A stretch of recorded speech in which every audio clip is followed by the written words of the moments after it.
The Administrator All-Star Award is given to leaders in Bartow County Schools who are doing exceptional work in our school's development. This month's Administrator All-Star is Dr. Evie Barge of Cloverleaf Elementary School.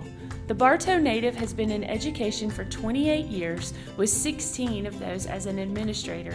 During the past 5 years, she has guided Cloverleaf Elementary with exemplary, caring leadership.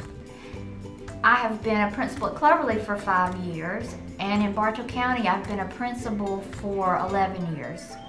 Enjoyable part of my job is working with the children. That's why I come to work every day. That's why I do what I do. Children fascinate me, to see how their mind works, to talk with them, carry on conversations. I learn more from them than they could ever learn from me. It's what I live for, the children.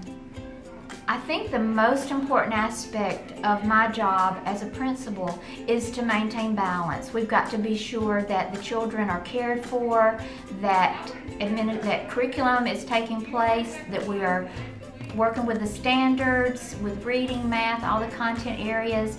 It's kind of like a balancing act, and you can't really drop a ball. You've got to keep them all going in order for everything to run smoothly and provide a safe and learning atmosphere. I think the most important thing about being an educator and working in a school is providing a safe atmosphere where children are ready and willing to take chances and know that they can expand and build on their learning and just be the most they can be.